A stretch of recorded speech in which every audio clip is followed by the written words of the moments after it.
Hello and welcome to Rajya Sabha Television. You're watching The Big Picture with me, Frank Razan Pereira.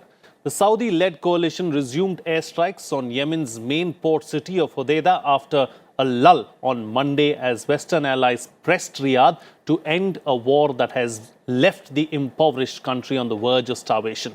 But even before the lull, at least 150 people were killed in 24 hours of clashes in the port city. The respite that followed coincided with a visit by British Foreign Minister Jeremy Hunt to Saudi Arabia to press for an end to the nearly 4-year war that has killed more than 10,000 people. Western governments that support the coalition with arms and intelligence have toughened their stance on Yemen after the murder of journalist Jamal Kashoggi at the Saudi consulate in Istanbul on October 2nd sparked a global outcry and opened Riyadh to possible sanctions. Hodeidah is an entry point for 80% of the impoverished country's food imports and relief supplies. The United Nations has warned that any disruption to the port risks triggering a famine. On this edition of The Big Picture, we will analyze the situation in Yemen and its fallout in the Middle East. Joining me on the program today are Harshvi Pant, Head, Strategic Studies, Observer Research Foundation; Wail Awad, West Asia expert; Virendra Gupta, former ambassador; and we'll also be joined by Sriram Chaulia, Dean, Jindal School of International Affairs. Thank you to all my guests for joining me on this edition of The Big Picture. Wail Awad, I'd like to begin the program with you. You know, this war in Yemen has been raging on for almost 4 years. Around about 10,000 people have lost their lives as a result of what's been happening there in that part of the world. What is the present situation like in Yemen? Well, the situation has been started from the early 4 years of war. In fact, it is the responsibility of the international community, which have been giving a support to the Saudi-led coalition to continue this kind of unprovocative and equivalent kind of war on Yemenis, because this is the poorest of the poor country in the world, where they are being bombarding daily and where the civilians are suffering the maximum. We have seen number of civilians has been killed, and including the internally displaced people, and more than 12 million people are already suffering of starvation because of this war, unnecessarily being imposed on them by a proxy covered by the Saudis and the Emiratis, who had different interests in Yemen, in fact. And then you could see after the 4 years of war they have started because of Houthi group that they have been opposing to the government of Hadi. Then they realized that the interest of Saudi Arabia differ from the interest of UAE on the issues of Yemen, where the Adan port and the Hodeidah port is part of the larger pictures of what more than to meet the eye of the declared war on Yemen. And then you had the Saudi, where they wanted to have the pipeline toward the Yemeni, through the Yemen into the Red Sea. So therefore, to talk about it's a fight between the legitimate government and the Houthi rebels, it's basically just an eyewash. It is a more of fact, because you have to take also in consideration that this is the area where you have 15% of the world trade fair pass from, right, and you have also 8% of the oil trade also passes from there. So therefore, there is a bigger picture if we have to see it from the wider perspective. And a bigger game being played is what you're absolutely suggesting. But the Yemeni paid the price for that. Okay, the Yemenis are paying the price for it. We'll come to that. Ambassador, are the people of Yemen really suffering as a result of, the major players in the region fighting their proxy war in Yemen? Well, exactly. I mean, I think that is the most serious dimension of the present crisis, the humanitarian crisis. While one can get into blaming one party or the other, I think very clearly the entire country is enmeshed. There is a civil war situation, as badly as it can be. And various estimates put several million people at risk of starvation and denial of access to health care. So I think it's a very serious crisis. And in terms of a larger picture, the sectarian conflict which is raging in different parts of the Middle East, I think Yemen is also seen to be getting engulfed in that crisis. But I'm not getting into it. I think the bigger concern really is to try and avert the humanitarian crisis and enable the relief material to reach. Now, what is happening today is different factions, they are preventing the humanitarian supplies to reach.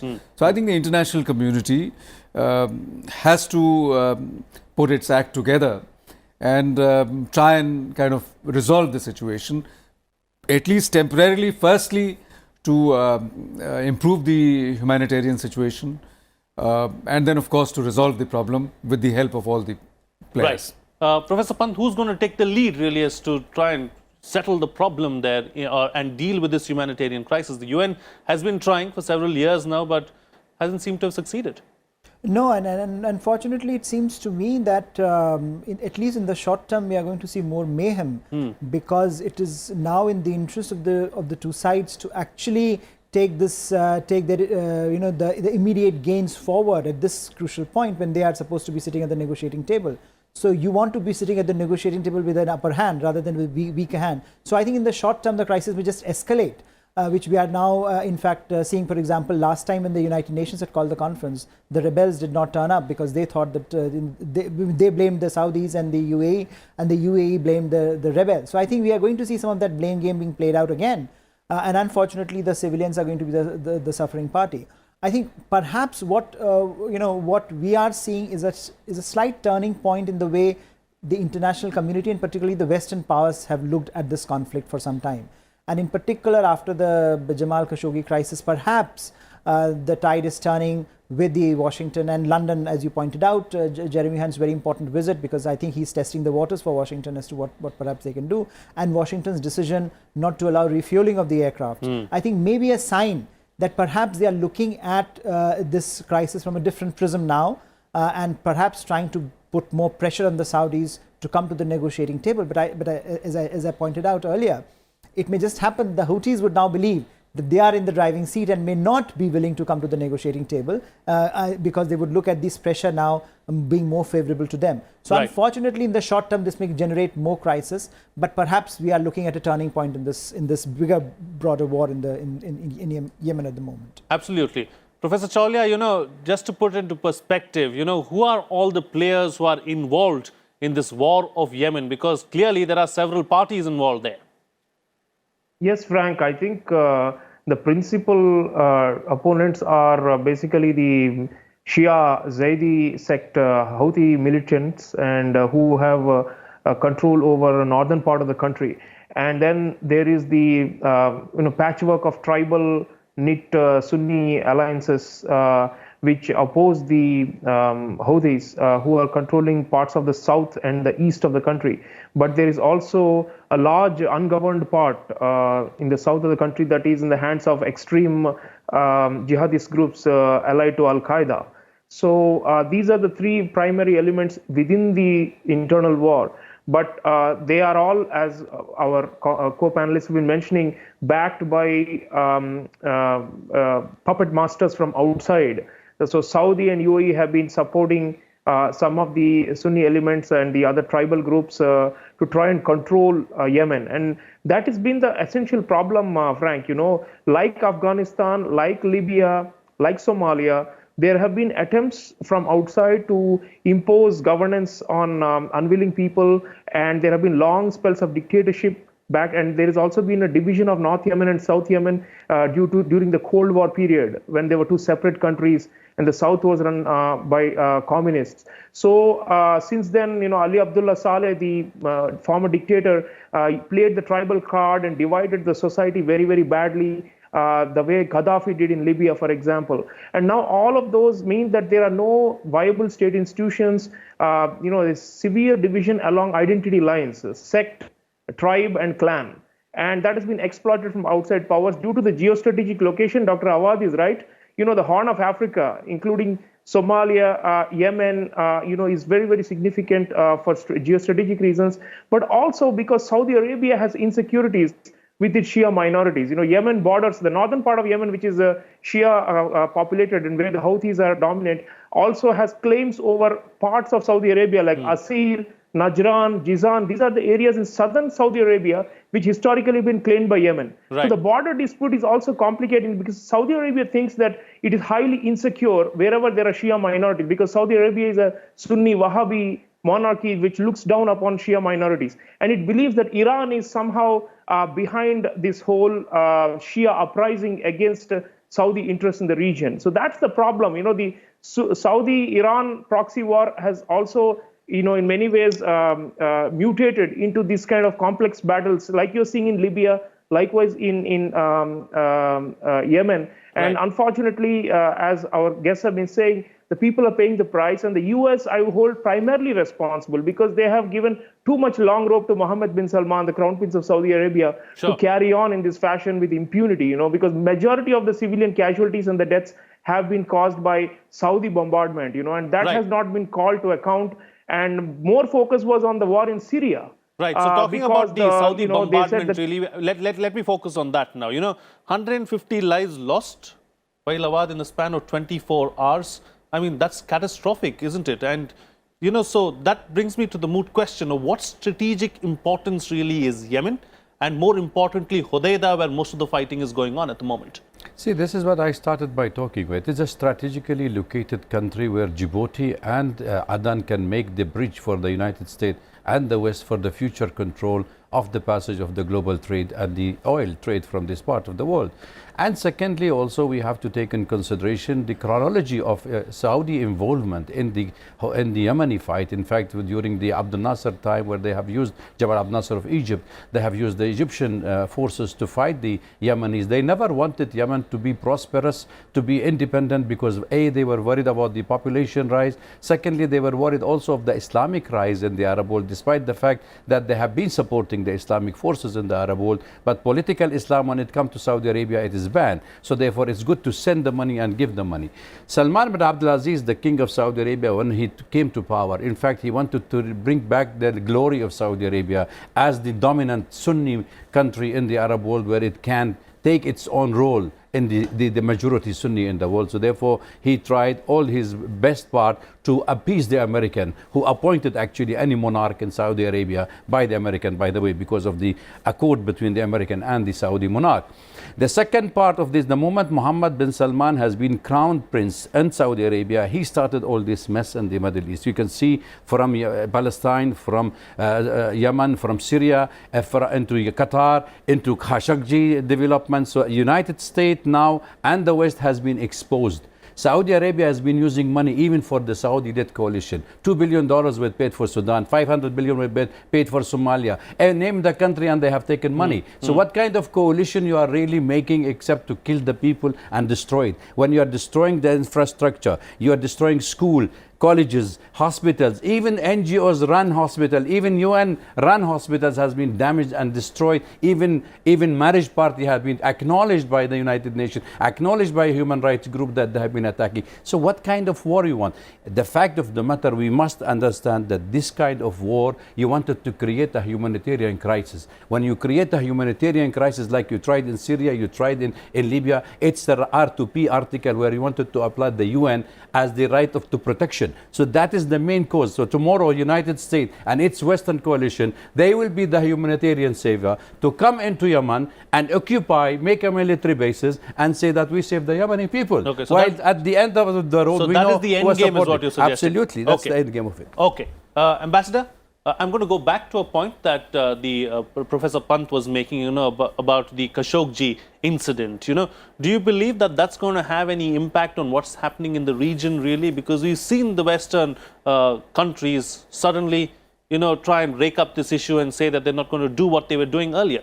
Well, it will certainly have an impact because it has caught people's imagination, caused a lot of consternation, the way it has been done. If you look back a little bit, in fact, the elimination of Saddam Hussein and Gaddafi has created a kind of power vacuum in the Middle East, and that created opportunities for Saudi Arabia to. Saudi Arabia was having a lot of clout in terms of money, and they were financing covertly a lot of activities. But I think the going away of these powerful actors led to a situation where Saudi Arabia could begin to openly flex its muscles. And this was done with the American support because it suited America's interest. So I think now the American public, the Western media, Western public is beginning to question the blind support, and which is not moral. So I think those questions are being raised. I think it's inevitable that there would be mounting pressure from the public opinion in the West and through the public opinion by the governments in the Western countries in whatever measure it will come. But I see that in the coming months there will be lot pressure, increasing pressure on Saudi Arabia. And I think the clinching factor would be Khashoggi's, the manner in which he was eliminated. He was executed. Yeah. Professor Pant, talking about pressure, is there going to be pressure on the Houthis and Iran as well after the sanctions have kicked in since November 4th? Well, there's a likelihood, but I think if you see if history is any guide, then it's unlikely to yield the kind of response that perhaps the West is hoping for. But clearly, a negotiated settlement would depend on both sides coming to the negotiating table, recognizing that they are under some pressure. If either of the side feels that it is not under pressure, or that it can withstand some of this pressure, then I think it's going to prolong the problem.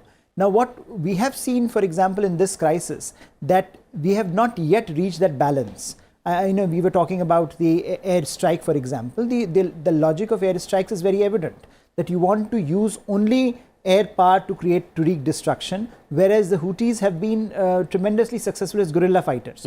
So you have had this disjuncture where the coalition, despite its massive support from the West, despite the massive wherewithal of arms, intelligence, etc., has not been able to make a mark on the battlefield, because the Houthis have been tremendously successful as guerrilla fighters, and they have not had that kind of success. The coalition has not had that kind of a success on the ground.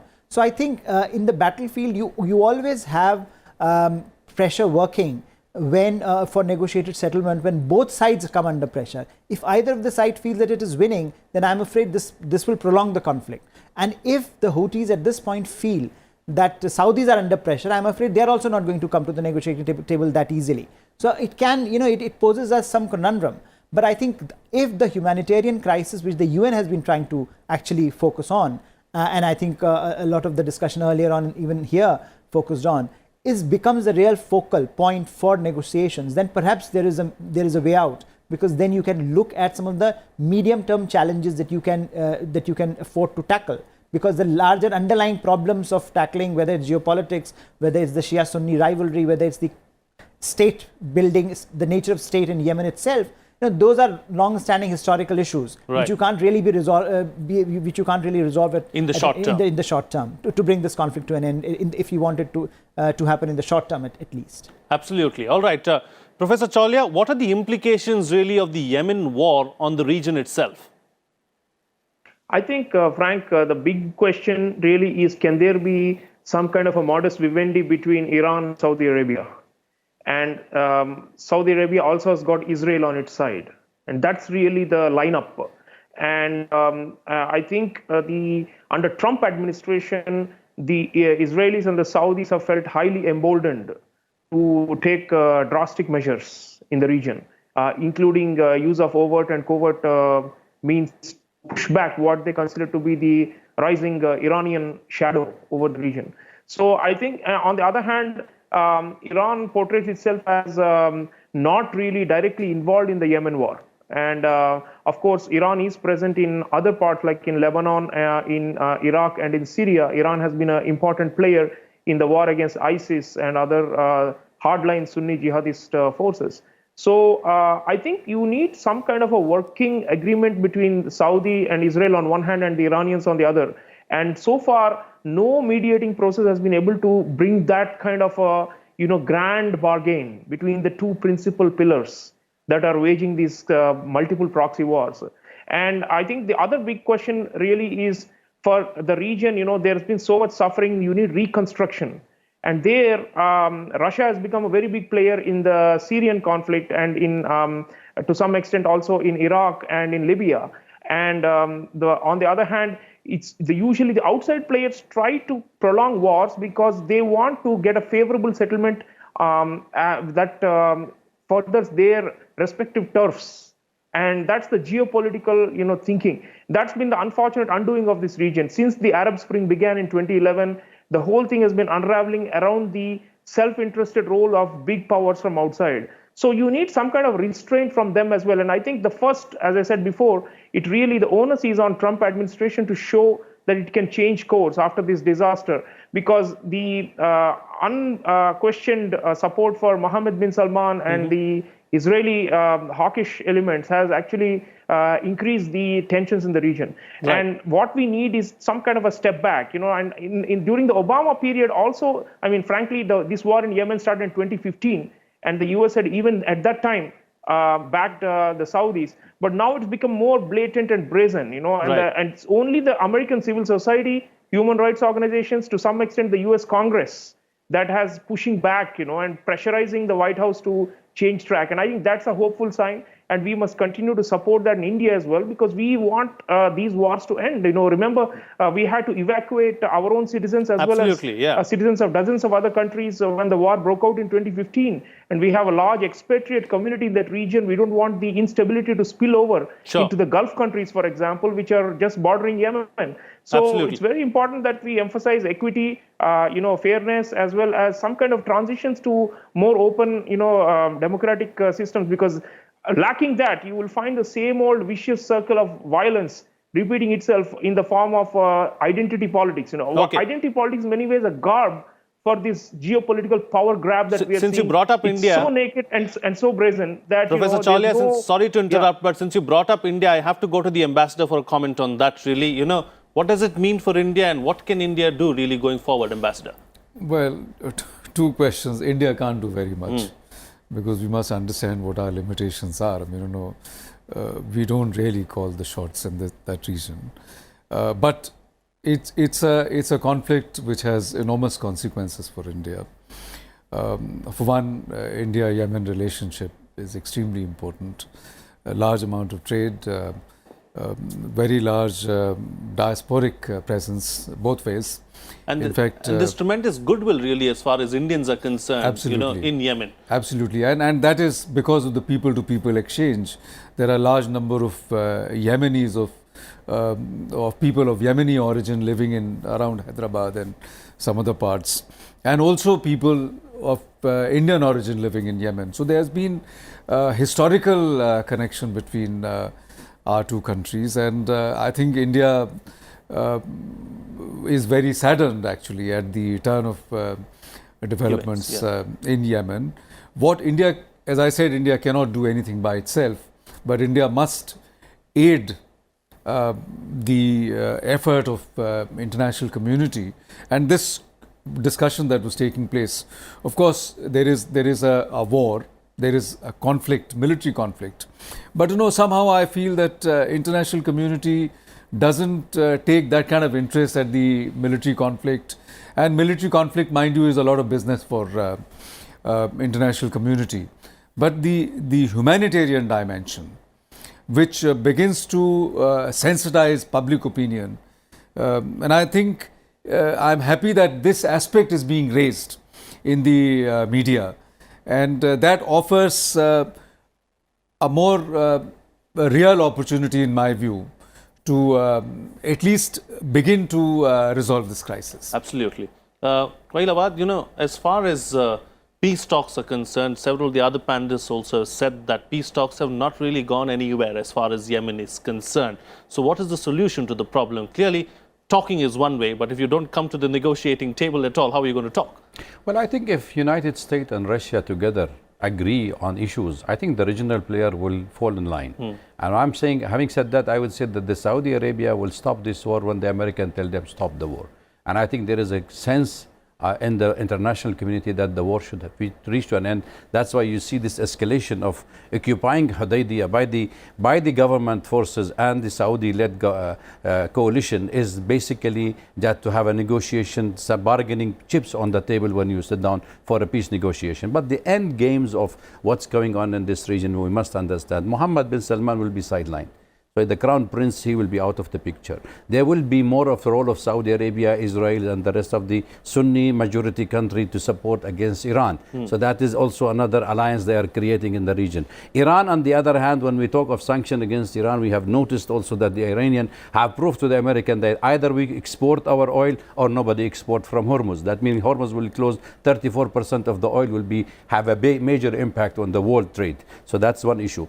Hodeidah and the attack on the Saudis' warship by the Houthis, by those missiles, have already awakened the American and the West that, look, if Iran can have influence in Hormuz, they also can have influence in Bab al-Mandeb. So therefore, you need to be very careful in dealing with such kind of issue of an international dimension. And I think Russia is already putting its own pressure on Saudi Arabia, on the Gulf state, that end this war. So the war in Syria will be end, because the American failed in Syria, failed in Iraq, failed in Yemen, and now they will fail again in Yemen, in Libya and Yemen as well. So therefore, we may see some kind of negotiation across the table, but the future of Yemen to remain as integrity, I am doubtful about it. It could be divided into two, and that's what they wanted to do. Okay, all right. The French foreign minister, Professor Pant, has said that there could be no winner in the war, and it was time to cut losses. Would you agree with that?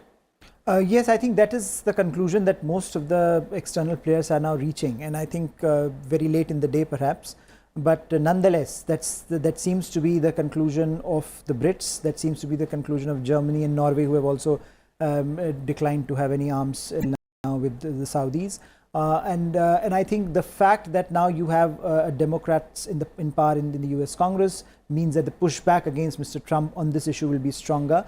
And perhaps the recognition after Khashoggi crisis that something needs to be done about Saudi Arabia being let loose on the Middle East, if you will, is very problematic. So I think you are seeing chips falling in a certain way.